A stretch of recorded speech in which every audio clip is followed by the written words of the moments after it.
All right, Jackson, you got a bucket list item that just might be too dangerous. Yeah, I think a lot of times when you hear bucket list items, you hear like traveling the world and I want to go eat at every 3-star Michelin restaurant in France. And people have whatever it is their niche interest is, and they add that to this so-called bucket list, skydiving, what have you, right? And I was having a conversation about this with some of my friends the other day, and I was kind of thinking, what really is on my bucket list? What is something that I actually want to go do? Because I'm truthfully not a big traveler. I don't really care to do it all that much. I'm kind of a homebody in that sense. I maybe have some golf travel plans that I would like to do, but and I was really digging deep to think about this, and then it hit me about the one thing that I would actually legitimately put as number one on my bucket list, but it might be too dangerous, and that is going storm chasing. Oh, are you crazy? Like in Twister? I was thinking the same thing. Are you out of your mind? Exactly. You and Glenn Powell are not the same, Jackson. Even Glenn Powell wouldn't do it, I don't think. Yeah, I don't know why. So I've always had this crazy fascination with tornadoes.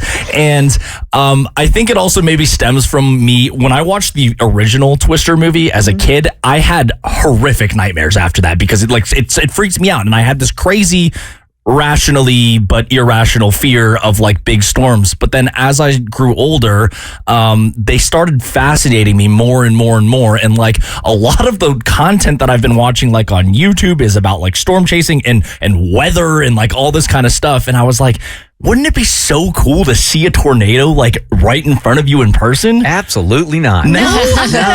If it's the last thing you want to see before you die, absolutely. Sometimes I watch a video of these guys. Now, are you talking about via RV, or are you talking about by plane? No, by RV, or they get in those big a Chevy Tahoe or something with the radar inside of it, and they're just driving around the Midwest during those major supercells and looking for tornadoes. Absolutely not, man.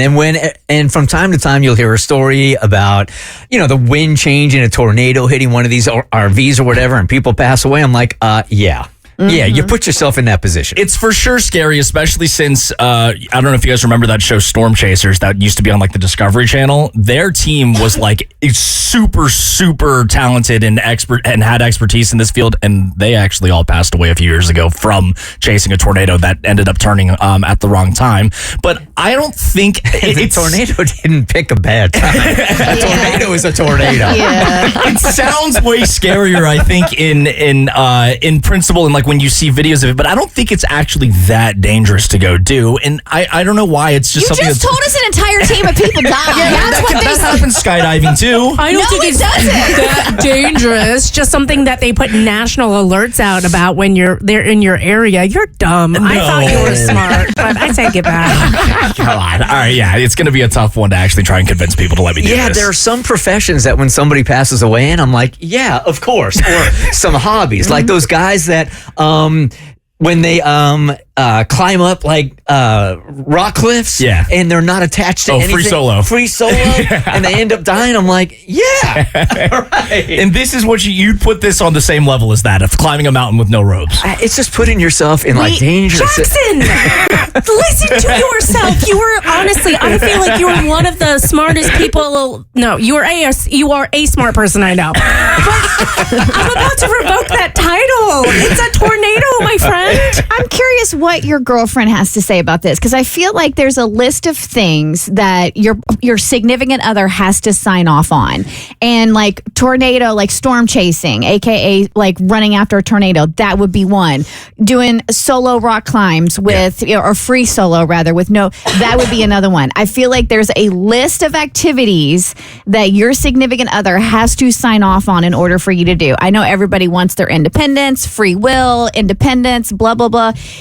No. When you are in a partnership and your life is in danger, your partner has to sign off on it. Have you told her about this bucket list item? I mean, she knows about my fascination of storms and the weather, but I haven't explicitly asked, hey, can I go out to Oklahoma and go storm chasing? But I can run it by her. If you ask her if you can go storm chasing before you ask her to marry you, I'm going to be livid. Let's get our priorities straight. I think this is actually a great way to test her level of love. yourself, if you tell her that you want to do this and she says go for it, she doesn't love you.